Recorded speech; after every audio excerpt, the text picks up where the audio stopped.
안녕하세요. 간단한 인사말과 소개 부탁드립니다. こんにちは。アニョハセヨ。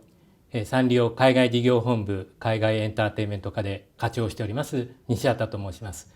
我々サンリオという会社ですけれども、じゃあキティちゃんとかこれダニエル君、こういうキャラクターで有名かと思いますが、こういう、商品を自ら作って販売したり、他社にライセンスしたりする、そういうビジネスをサンリオやっておりますけれども、それ以外にも今では東京をはじめとして世界中にテーマパークを作ったりしてエンターテインメントビジネスをやっておりますが、そのエンターテインメントを世界に広めるという仕事を私は今やっております。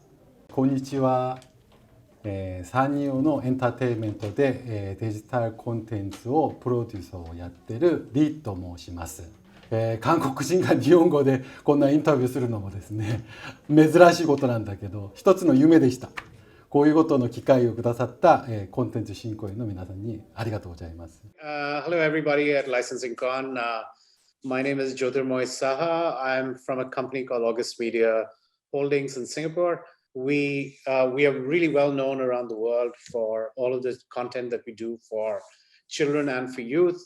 But recently we've also invested heavily in creating content platforms which are designed more for the mass market across Southeast Asia, platforms like Beebly and Pop TV and so on and so forth. Hi everyone, I'm Ray Wang, the CEO of Race Entertainment. Thanks and Coca's invitation. 그동안의 경력과 자랑하고 싶은 실적에 대해 말씀해 주세요. We're still a very small company right now. I set up Race in the year of 2018. The company is dedicated in the kids and family entertainment IP creation and brand management. The business range is from concept creation, licensing merchandise, content distribution, toy development. And currently we are developing for original content. And also we present to international brands in China, including Beats and Bob from BBC and Bob Rocker, and Pocoyo from Zinkia, Spain. Our content is available in more than 150 countries. Just last year itself, we delivered one Netflix original and another show which is about to premiere. We've had an international success called George of the Jungle, which we produced along with DreamWorks Animation.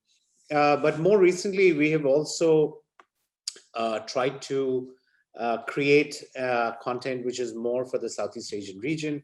So last year, we delivered a show called Barangay 143, which was the Philippines' first anime series, which was really designed for general entertainment broadcasts, terrestrial broadcast in the Philippines. It did really, really well. Now it's available on Netflix. There's a new season coming up in January on Netflix again for that series. And of course, for all our shows, apart from having done reasonably well in terms of business, we are also very critically acclaimed. We have won multiple international awards. Going forward, we are also now figuring out other ways in which we can deliver our content to people. So we've now come up with a platform called Pop TV. Pop TV is one of Asia's newest upcoming mass market OTT platforms. In the Philippines, we have just launched about 3 or 4 weeks back. In the first couple of days alone, we had more than 70,000 downloads. So we are kind of doing very well there. It's been received really, really well. There's also a reading platform which is coming out, which will across Asia. It's a service called Beebly, which we expect to launch in January of next year. 1990年にサンリオピューロランドがオープンして以降もですね、アトラクションのリニューアルだったり、イベントの企画だったり、そういうことを通してエンターテインメントをやってきているんですけれども、最近ではそういうテーマパーク、それから日本のパークに特にデジタル系のコンテンツを作って供給する、そういうことに注力して仕事をやっております。 올해의 가장 큰 이슈를 코로나 사태로 꼽을 수 있는데요. 현재 동종업계의 산업 현황과 올해 가장 핫한 사건 몇 가지만 구체적으로 말씀해 주세요. 産業のビジネスの中に今我々さっき言った韓国のライセンス100社で日本の500社で全世界に2000社ぐらいの、その取引先がいます。で OEM で作ってる会社も500社ぐらいいます。みんな困っているものの中、どういうアイテムをどういう流通にやっていくともっと売れるか、今のお客さんはどこにいるのかということを、我々としては情報が、キャッチしやすいということがあるので、それをベースにみんなの企業を手伝うことができるようになったんですね。その中に例えば靴下の会社の場合は靴下をベースにしたものでマスクを作る。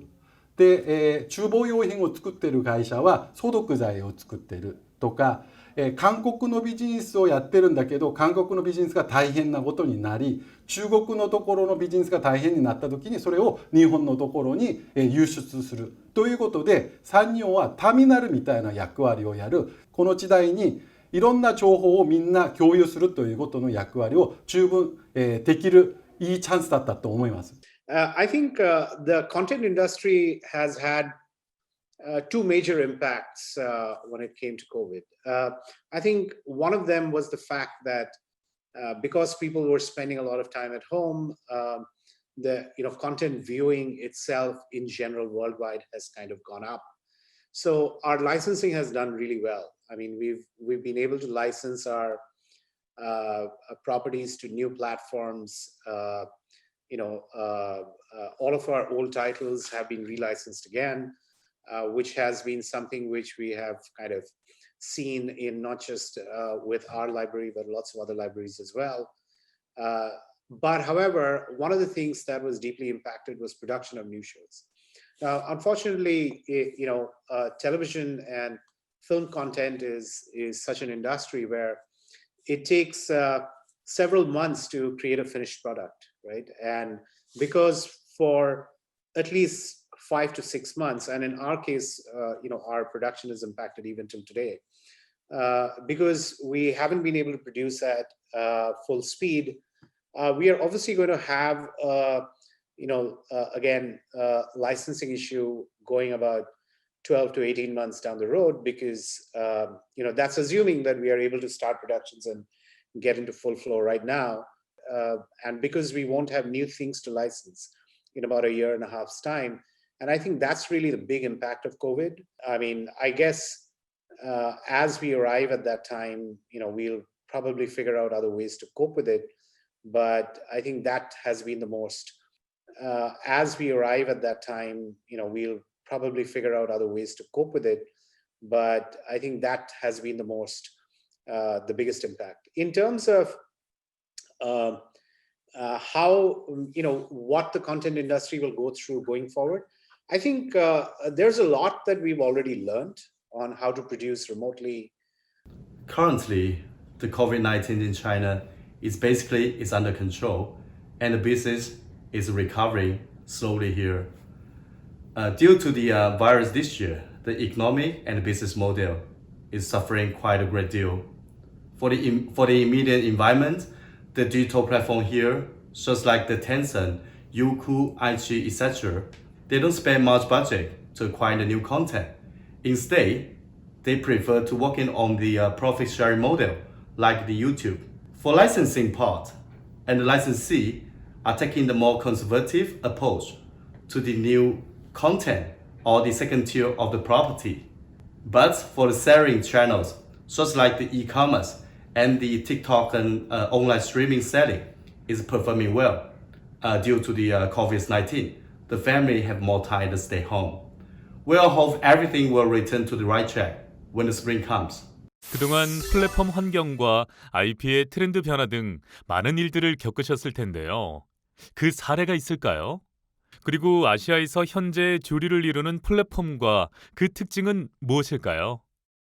I have seen the transition of video moving from a linear medium to non-linear, and I've had the good fortune of being able to work very closely with the medium as it developed. Today, of course, we have reached a stage where a screen is ubiquitous. Everybody carries a screen around in their pocket.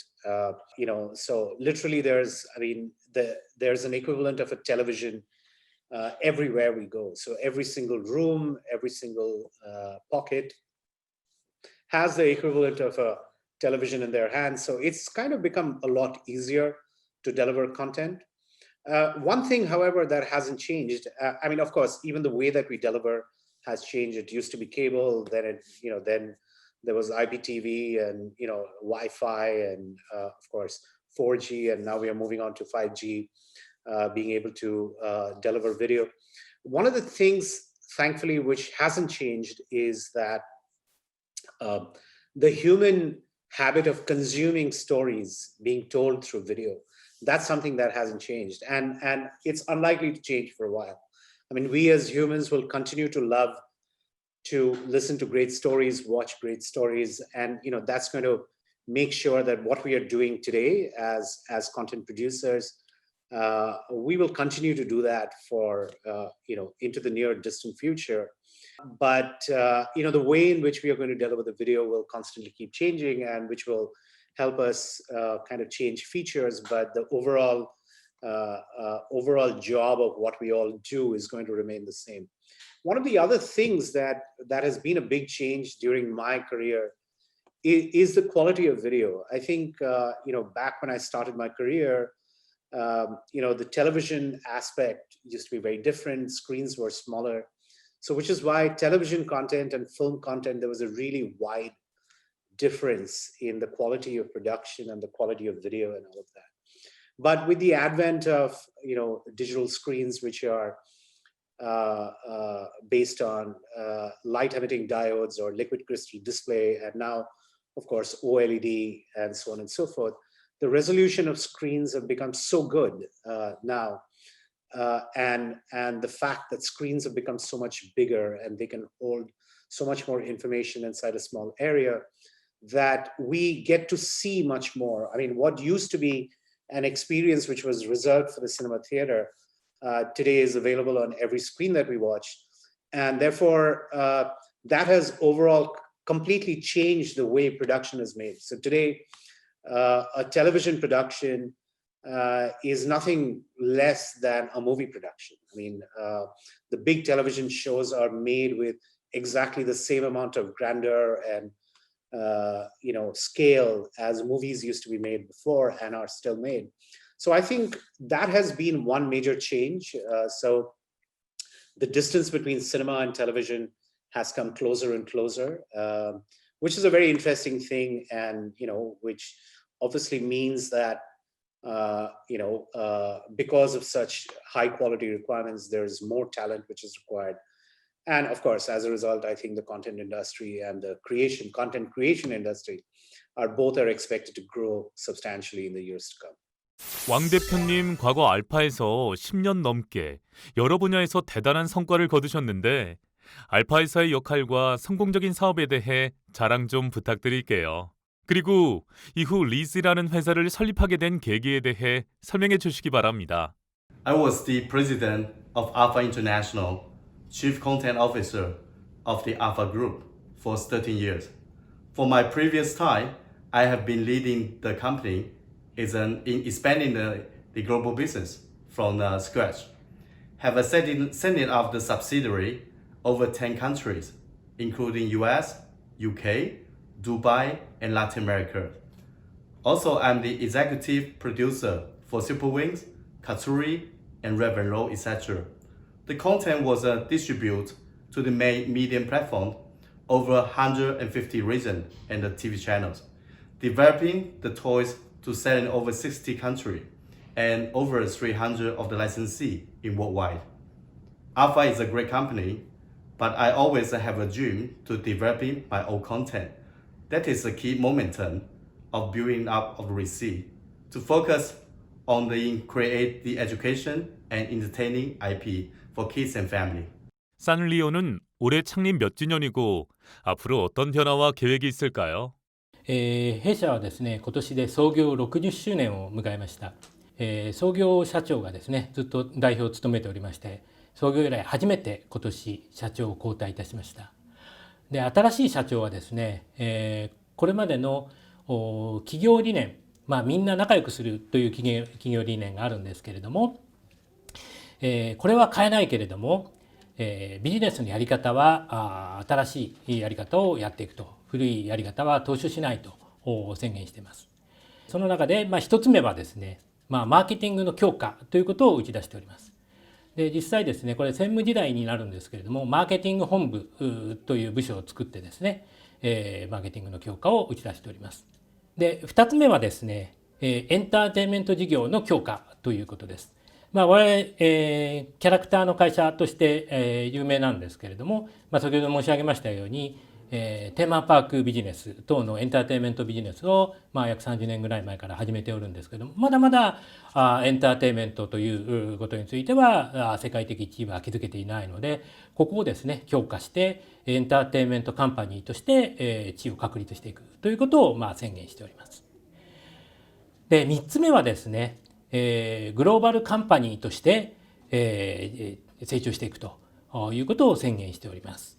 我々もう世界中に子会社を持っておりまして、このキティをはじめとするキャラクターは世界で人気がありますけれども、10年ぐらい前をピークにですね、やはりだいぶ世界中でのその地位というのが低下しつつあるので、ここをですねテこ入れしてやっていくということを宣言しています。具体的にはですね、先日発表しましたけれども、日本にエイベックスさんという会社がありますけれども、世界でエンターテインメントを展開されている会社ですが、そこと共同で会社を作ってですね、東南アジアでのエンターテインメント事業を強化していくということを打ち出しております。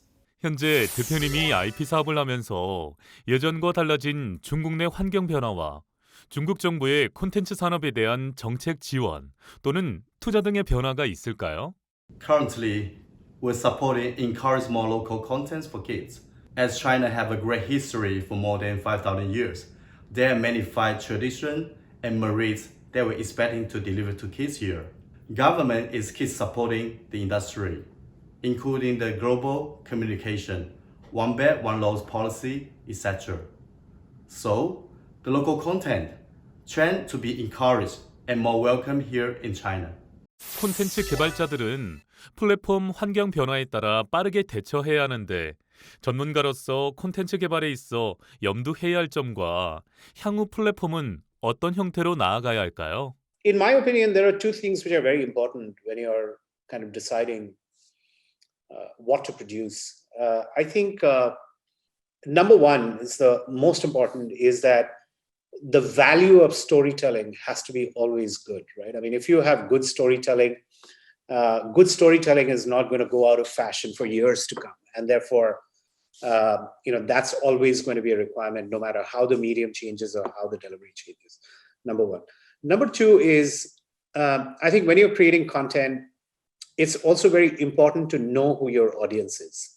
Okay, and that's going to become increasingly important as we go ahead. I mean, today we see a lot of general entertainment digital platforms like Netflix and Amazon Prime, and within Asia, there are many more like View and quite a few in Korea and all of that. But what we haven't yet seen is that these platforms have the capability of pinpointing very small sections of population, but widely distributed around the world, and be able to target them very specifically. So which means that niche content, right? Niche, and I don't mean obliquely niche, but very specific needs of certain kinds of content is also going to be produced. Today, most of the big platforms that we see are very wide platforms with thousands and thousands of hours. But I think very soon there's going to be a whole change, or rather, going to be a whole emergence of a lot of platforms which are specifically designed for much smaller groups of audiences. So one of the great examples that I always like to take is that of Crunchyroll. I mean, it's a small platform that came together way back in 2006, trying to kind of get as many anime titles in together. And today, of course, it's turned into a absolutely big, and they have become the leading name in delivering anime content to the world when it comes to digital, right? So that's a great example. I mean, Crunchyroll has become the destination for every single person who wants to watch anime. The top name there is Crunchyroll. They don't want to do anything else but just deliver anime. So similarly, there are lots of others which have come up in factual content and gay and lesbian content and such like. And I think that trend is going to continue for a while. So it's not just about reaching those kind of niches. It's also about reaching certain socioeconomic niches. For example, I mean, today, if you look at markets across Asia, there's hardly anybody catering to the lower end of socioeconomic segments, C, D, E populations. Their needs are different. What they're looking for, what the kind of content that they're looking for is different, and there are no platforms which are right now not yet big enough reaching out to those kind of audiences. So I think there's going to be a lot of that. In my opinion, none of that really matters for the content creator, as long as the content has a great story and has a very specific target audience in mind. I think it's most likely going to find a good home.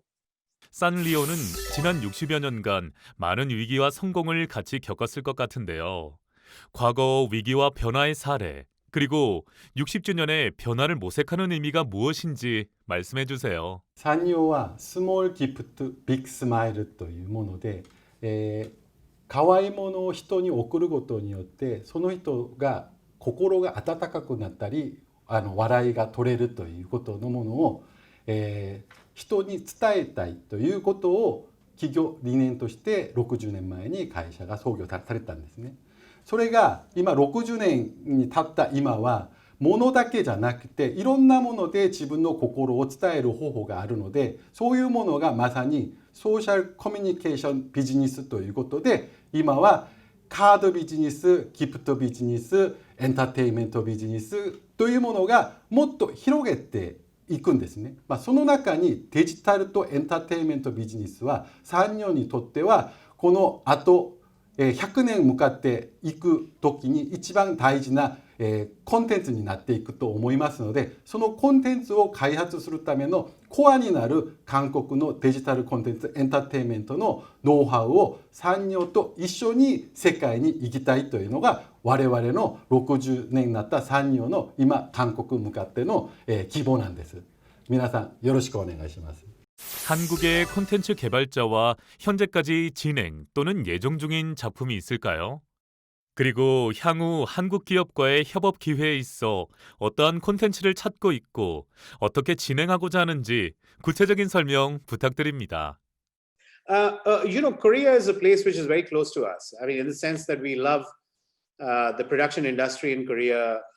We love the production environment in Korea. We love the talent in Korea, as well as the content that's produced in Korea. So I mean, recently, both from the buying side and from the selling side, we've done some really good, have some really big relationships. I think in the children's content side, we are working very closely with a very, very talented studio called Studio Gale. They are one of the biggest studios in Korea. We've got two big shows that we're producing with them, co-productions. One of them is already, I think both of them have gone on air this year on EBS and KBS and SK Telecom, etc. Those are two big shows that we've co-produced in Korea. One of them is a preschool show called Tish Tash, which is just being released to the rest of the world very recently, last couple of months back. We expect to do really, really well with that. We are very happy with the relationships we have in Korea. We expect to work bigger and much more. We are very happy with the relationship that we have with not just the studio called Studio Gale, but also the people there. I think we work very well with them. Apart from that, we've also used smaller Korean studios to help create lots of animation for us. We've used a couple of studios in Seoul to help us deliver a show called Barangay 143, which is a show that I spoke about just a little while back.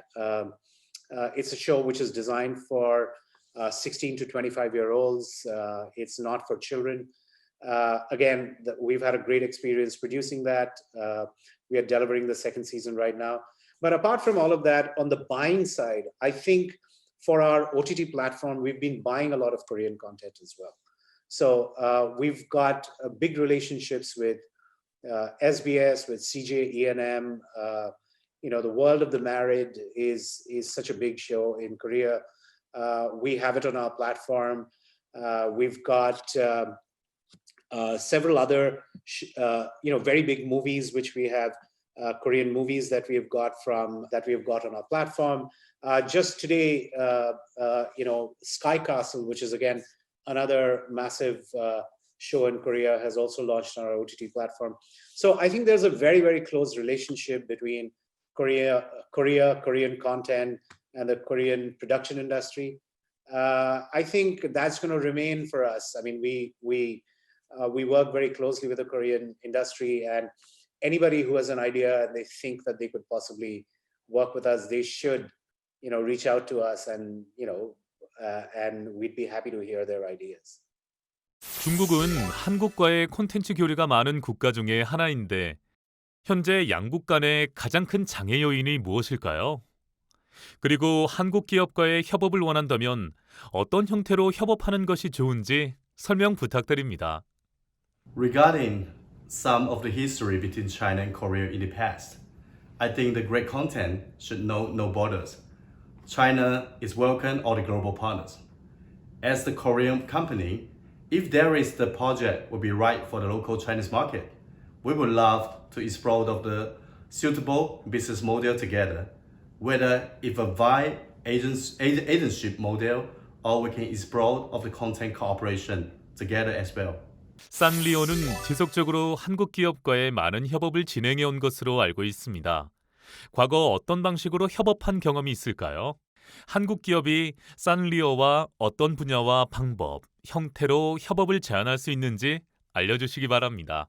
サンリオという会社は先ほども申し上げましたように、自社で商品を作ってそれを直接、お店で販売するというビジネス、それからライセンス供与して、他社に、キャラクターを使った商品やサービスを開発していただくと、そういうビジネス、それから我々がやってますエンターテインメントビジネス、いろんなビジネスをやっておりますが、韓国においてもショップであったり、それからライセンスビジネスであったり、エンターテインメントビジネスを展開しております。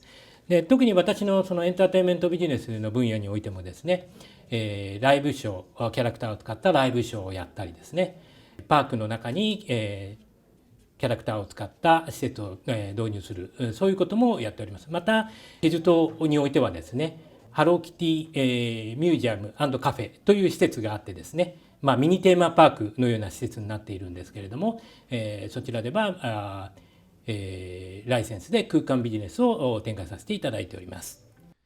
2020년 하면 생각하는 한 단어 또는 한 문장이 있다면 무엇일까요? 그리고 그 이유는 무엇인지 설명 부탁드릴게요. I think I would like to use the word flexible. With the COVID-19 breaking out at the beginning of the years here in China, we have taken the conservative approach at the beginning of this year. We're cutting out the unnecessary budget and make sure we have a healthy cash flow. At the meantime, as the virus broken up in the overseas in the Q2, I switched the anchors to the domestic market with the team, making up some business in China for the loss from the international markets in time. Well, I would say, there's an old Chinese saying which says, may you live in interesting times, right? And I think 2020 is that interesting time. I mean, it has been a time which has not just been challenging, but it has also been a time where people have kind of been thrown outside of their comfort zone and have had to do many things that they never imagined that they would have to do before. And 2020 is just exactly that. I mean, is very, very interesting. It's a tough year, but I think very interesting. Taught us many, many very valuable lessons.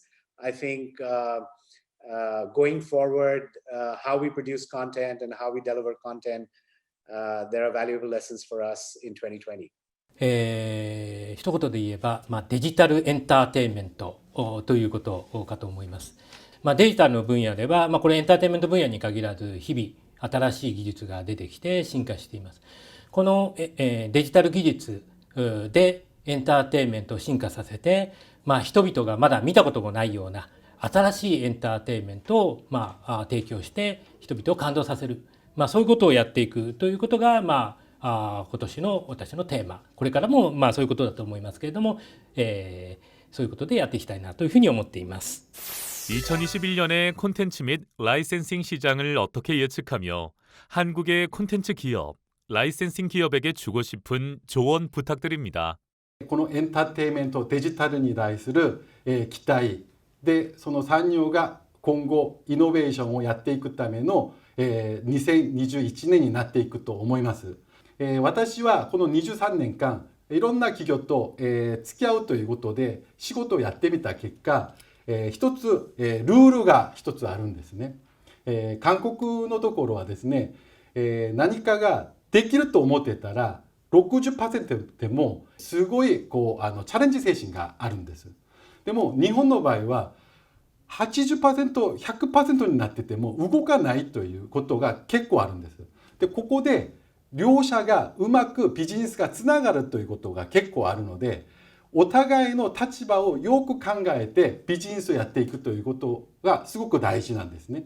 で、私は韓国と日本のいいところ、韓国と日本の悪いところということのものがないように駆け足の役割を十分やっていきますので、ぜひ連絡してください。In my lifetime, in my career, I have now had the, I would say, good fortune or the misfortune of seeing 4 recessions, right? I mean, I don't think there is any other generation that has seen that many recessions, but, I think our generation has.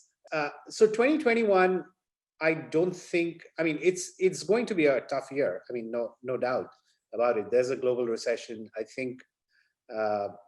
But I think what's going to happen is that it is going to climb and become better for everybody. One thing that's great is that 2020 was a year where a lot of new platforms were launched. A lot of new content production has been put into the works. 2021 is going to see a lot of people delivering a lot of those.